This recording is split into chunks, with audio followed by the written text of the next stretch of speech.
राहुल गांधी की वजह से बचा है, क्योंकि राहुल गांधी के जो आज स्पीच थी उनके 4 पार्ट्स ने हंगामा मचा दिया है। लेकिन ये हंगामा सोशल मीडिया पर कांग्रेसी कितने लोगों तक पहुंचाएंगे ये देखना बाकी है। 4 बेस्ट पार्ट राहुल गांधी के स्पीच के। मनीष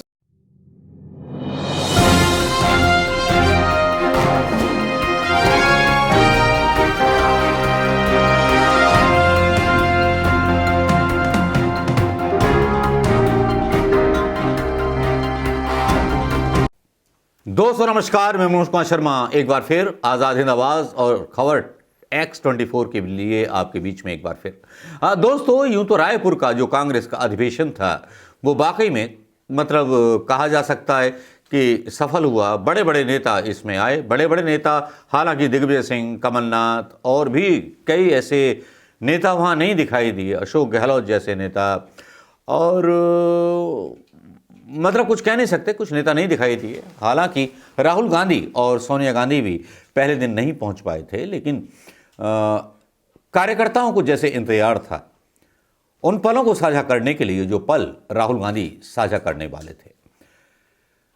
नेताओं के बयान हो रहे थे, प्रवक्ता नेता बन रहे थे, प्रवक्ता अपनी बीती कहानी सुना रहे थे। लेकिन मजे की बात यह है कि जिस तरह से पवन खेड़ा की जमानत बहुत तेजी के साथ हुई, ऐसे कई कांग्रेस सपोर्टर जो छोटे मोटे लोग होते हैं जिनके ऊपर केस लग जाते हैं, उनकी इतनी जल्दी जमानत और इतनी जल्दी केस छूटता नहीं है। लेकिन चूंकि राहुल गांधी का अपना एक अलग रुतबा है और राहुल गांधी की वजह से इंडियन नेशनल कांग्रेस की पहचान है। अभी तक जो है किसी भी, जब मोदी की लहर आई तो किसी की लहर वहां टिक नहीं पाई, लेकिन राहुल गांधी अपने आप में एक ऐसे नेता थे जो बहुत निखर के निकले। भारत जोड़ो यात्रा बस एक मुद्दा था कांग्रेस के पास, चाहे मल्लिकार्जुन खड़गे हों, सोनिया गांधी हों, कोई भी नेता हो। भारत जोड़ो यात्रा में राहुल गांधी के अंदर कोई नेहरू को तलाश रहा था तो कोई गांधी को तलाश रहा था, कोई अपने अपने बड़े प्रवचन दे रहा था। हां, एक बात हुई कि मल्लिकार्जुन खड़गे ने राष्ट्रीय कार्यकारिणी में 50% आरक्षण दलितों को देने की बात कही। बहुत अच्छी बात, एक बहुत बड़ी पहल मल्लिकार्जुन खड़गे ने की है।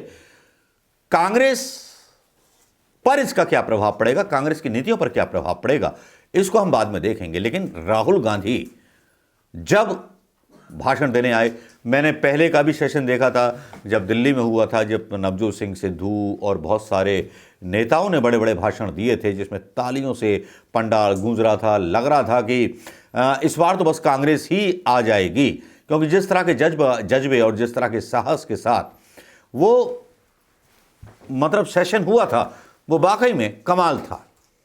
लेकिन यहां थोड़ी सी कमी खटक रही थी कई बड़े नेताओं की।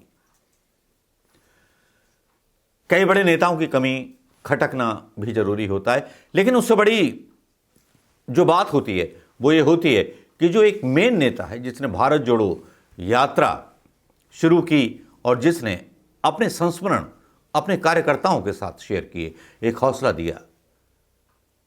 एक हमारे मित्र ओंकार सिंह ढिल्लो भी थे, फेसबुक पर उन्होंने साइकिल यात्रा की थी पूरे भारत की ईवीएम के खिलाफ। वो भी कट्टर कांग्रेसी हैं, लेकिन उनके साथ कोई सपोर्ट नहीं था, अकेले चले थे। फेसबुक के मित्रों ने उनका साथ दिया था। लेकिन ऐसे खट्टर कांग्रेसी कमी होते हैं और खाटी कांग्रेसी कमी होते हैं। उनको भी सम्मेलन में शायद न्योता नहीं दिया गया, ना उनको बुलाया गया, ना पूछा गया।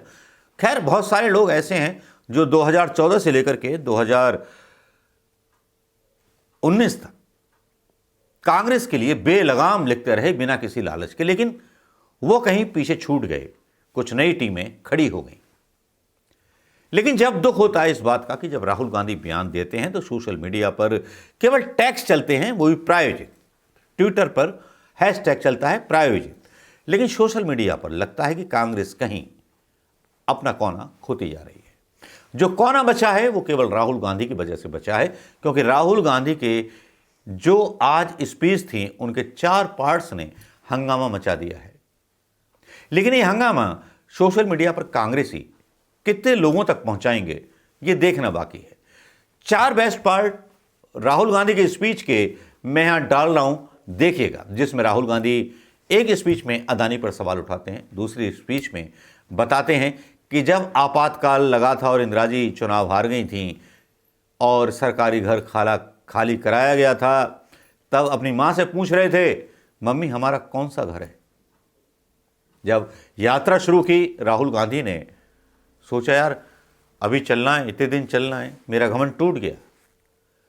देखिए, एक ऐसे नेता की स्पीच जिसको हम कल्पनाओं में देख सकते हैं, वो ढोंग नहीं करता, वो नाटक नहीं करता, वो मोदी की तरह बड़े बड़े डायलॉग नहीं मारता, लेकिन वो जमीन पर चलता है, 1 डग, 2 डग, 3 डग, और उसके बाद अपनी काबिलियत जाहिर कर देता है। सुनिए राहुल गांधी के ये 4 स्पीचेस के वो हिस्से जो आज उन्होंने पूरी स्पीच दी, उसके 4 बेहतरीन हिस्से। जाए और फिर उसके बाद सोचता था कि भाई 25 किलोमीटर नहीं, 3,500 चलने, केरला की बात है, 3,500 किलोमीटर चलने हैं, कैसे चलूंगा। और फिर कंटेनर से उतरता था, चलना शुरू करता था, लोगों से मिलता। तो पहले 10-15 दिन में, जिसको आप अहंकार कह सकते हो, घमंड कह सकते हो, वो सारा गायब हो गया। क्यों गायब हुआ? क्योंकि भारत माता ने मुझे मैसेज दिया, देखो तुम अगर निकले हो, अगर कन्याकुमारी से कश्मीर चलने निकले हो, तो अपने दिल से अहंकार मिटाओ, घमंड मिटाओ, नहीं तो मत चलो।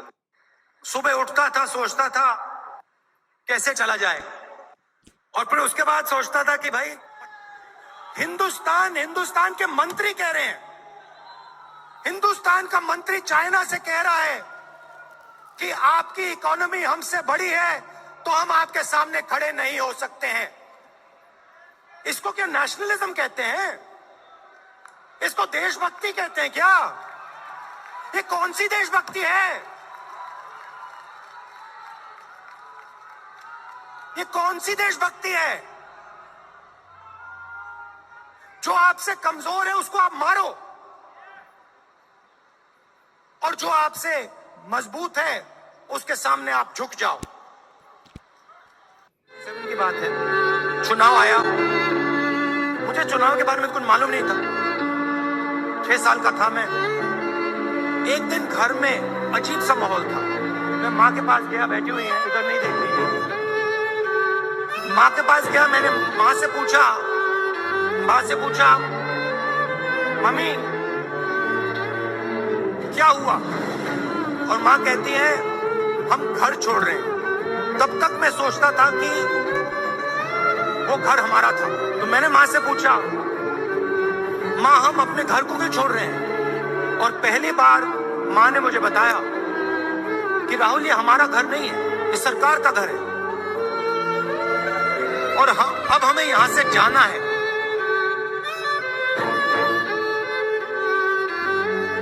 मैंने मां से पूछा, मां कहां जाना है? कहती है नहीं मालूम कहां जाना है। मैं हैरान हो गया, मैंने सोचा था कि वो हमारा घर था। 52 साल हो गए, मेरे पास घर नहीं है। ये आपने सुन लिए होंगे दोस्तों। अगर अच्छे लगे हो तो शेयर करना तो बनता ही है दोस्तों, तो शेयर कीजिएगा जरूर। नमस्कार, जय हिंद दोस्तों। और राहुल गांधी समर्थकों को जरूर कहना है कि इस वीडियो अगर आप तक पहुंचे तो अपने फेसबुक पर, अपने ट्विटर पर जरूर इसको शेयर करें। नमस्कार, जय हिंद दोस्तों।